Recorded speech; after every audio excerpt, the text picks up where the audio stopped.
नमस्कार। स्वागत व अभिनंदन करता हूं आप सभी का। सूर्य राशि परिवर्तन 15 तारीख को जो हो रहा है, इसका क्या व्यापक प्रभाव आपके और हमारे जीवन में देखने को मिलेगा, यही चर्चा आज की इस वीडियो में आपके साथ में होगी। ज्योतिष एक प्रॉपर गहरा विज्ञान है, ग्रहों पर आधारित है, केवल समझने की आवश्यकता है और समझाने वाला भी अच्छा हो तो फिर तो कहना ही क्या। आज की इस वीडियो में हम आपसे बात करेंगे पार्ट 3 सूर्य राशि परिवर्तन का, और शेष बची हुई जो राशियाँ हैं उनके बारे में चर्चा करेंगे। 2 राशियां तो ऐसी हैं जो सूर्य के शत्रु की हैं और 2 राशियां ऐसी हैं जो सूर्य के मित्र की हैं, यानी कि बैलेंस होता हुआ नजर आ रहा है आज का एपिसोड। दोस्तों, महत्वपूर्ण फल, सूर्यदेव वृष राशि में जा रहे हैं, शुक्र के घर जा रहे हैं और शुक्र के साथ में इनका व्यवहार शत्रुता वाला है, अच्छा नहीं है, यानी कि दोनों की आपस में कम बनती है। तो ऐसी स्थिति में क्या होगा, ये जानने वाली बात रहेगी। ग्रह बहुत महत्वपूर्ण है, ग्रह का प्रभाव हमारे जीवन में बहुत महत्वपूर्ण है। तो आज मैं आपको विशेष रूप से समझाऊंगा अपनी वीडियो के माध्यम से कि जितने भी जातक मुझे इस समय सुन रहे हैं, और विशेष रूप से अभी धनु राशि से, क्योंकि हम शुरुआत करेंगे तो धनु राशि की सबसे पहले बात कर लेते हैं। तो डिस्प्ले में मैं चाहूँगा कि सबसे पहले धनु राशि को दिखाया जाए। अब ये यहाँ पर धनु राशि आ चुकी है। देखिए, मैं बॉम्बे में रहूँगा 17 से 21 मई 2023 तक। आप मुझे वहाँ कुंडली बनवाने के लिए, दिखाने के लिए, पूजा पाठ व रत्नों के लिए संपर्क कर सकते हैं। दोस्तों, आप अच्छी क्वालिटी के रत्न लेना चाहते हैं, रुद्राक्ष लेना चाहते हैं, आप हमें संपर्क कर सकते हैं। अब हम यहाँ पर बात करना चाहेंगे आपसे धनु राशि के विषय में, जहाँ आप देख सकते हैं कि 5 नंबर लिखा हुआ है। इस राशि के स्वामी होते हैं सूर्यदेव और ये घर होता है भाग्य का। इस भाग्य स्थान के स्वामी सूर्यदेव गोचर कर जाएंगे इधर छठे भाव में। ये भाव होता है रोग का, चोट का, शत्रु का, बाधा का, तनाव का, टेंशन का, कर्जे का, अपयश का। ऐसी जो तमाम चीज़ें होती हैं वो इस घर से देखी जाती हैं। तो कहने का अर्थ ये हुआ कि इस घर में इनका आना अच्छा नहीं है, इस घर में इनका बैठना अच्छा नहीं है। ऐसी स्थिति में ये तनाव निश्चित तौर पर देंगे, क्योंकि छठा भाव है और भाग्य को लेकर के छठे भाव में आएंगे, यानी कि भाग्य की हानि करेंगे और वो भी शत्रु राशि में आएंगे। तो ऐसे में आपके भाग्य उन्नति और व्यवसाय में बार बार आपको बहुत ज़्यादा विघ्न बाधाएं आएंगी, काफ़ी ज़्यादा एफर्ट्स डालने पड़ेंगे, आपको कठिन परिश्रम करना पड़ेगा। उसके बाद आपकी जो आजीविका के संसाधन हैं वो यहाँ पर आय के संसाधनों में वृद्धि होगी, परंतु धन का जो व्यय है, यानी कि खर्चे जो हैं, वो बहुत ज़्यादा बहुतायत मात्रा में होते हुए नज़र आ रहे हैं।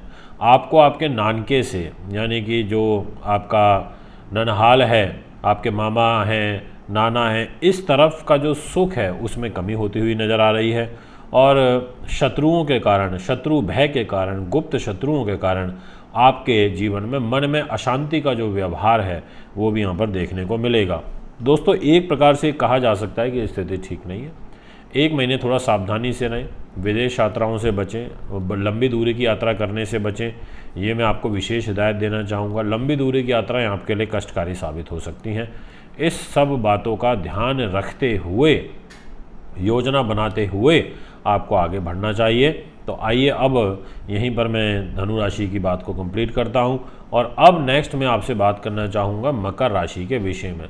देखिए, मकर राशि जो होती है इसके स्वामी होते हैं शनिदेव, और शनि का, और आप जानते हैं सूर्य पुत्र शनि, और इनकी आपस में है घोर शत्रुता।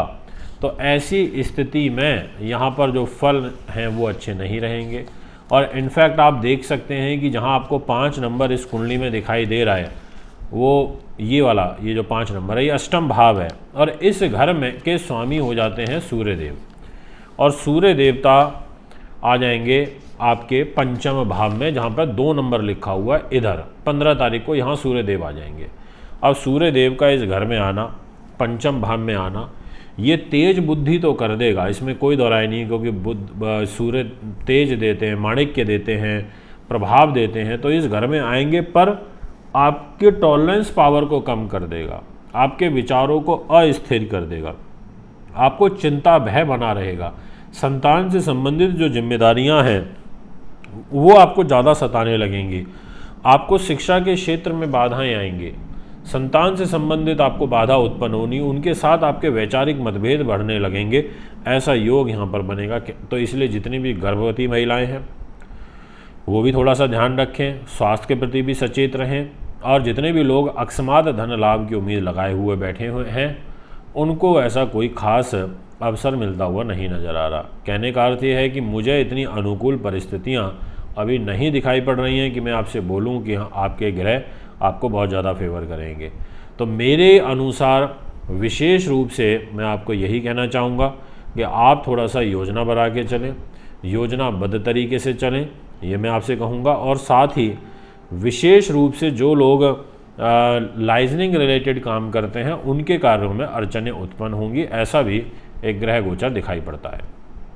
अब मैं आपसे बात करना चाहता हूँ नेक्स्ट राशि के विषय में, और नाम रहेगा कुंभ। देखिए कुंभ राशि वालों के लिए शनि, ये जो 5 नंबर आपको दिखाई पड़ रहा है, दिखाई दे रहा होगा यहाँ पर, ये दाम्पत्य जीवन का घर होता है।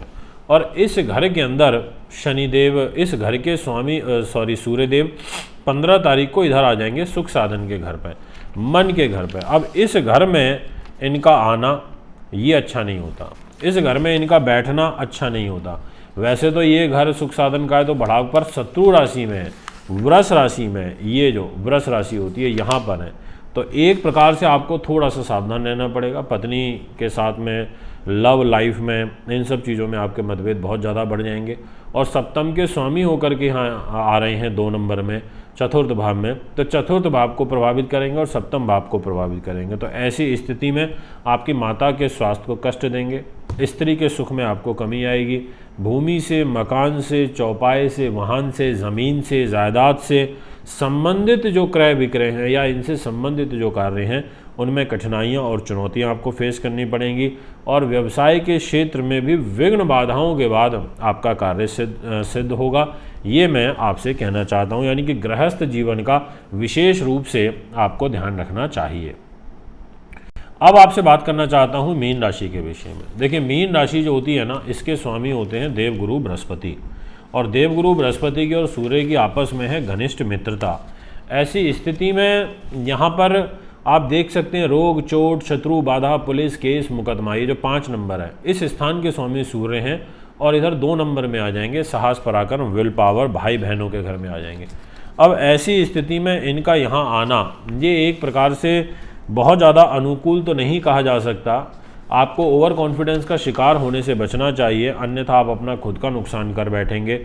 और इस घर में आपको स्वाभिमान भी प्राप्त होगा, आप उच्च अभिलाषी भी हो जाएंगे, आपके धार्मिक विचार भी बढ़ेंगे और आपको अनुकूल अवसर का लाभ उठाने में भी आपको सफलता प्राप्त होगी। पर भाई बहनों के सुख में यहाँ पर कमी आएगी। और इसके अलावा थोड़ा सा जो उन्नति के मार्ग हैं उसमें संघर्षरत परिस्थितियाँ आपकी बनेंगी। तो दोस्तों ये है सूर्य का प्रभाव। अगर आप भी कुंडली बनवाना, दिखवाना, पूजा पाठ या रथ लेना चाहते हैं तो हमें संपर्क कर सकते हैं। एक बार पुनः आगामी कार्यक्रम में उपस्थित होऊंगा, अभी आपसे आजाद चाहता हूँ। नमस्कार, बहुत बहुत धन्यवाद।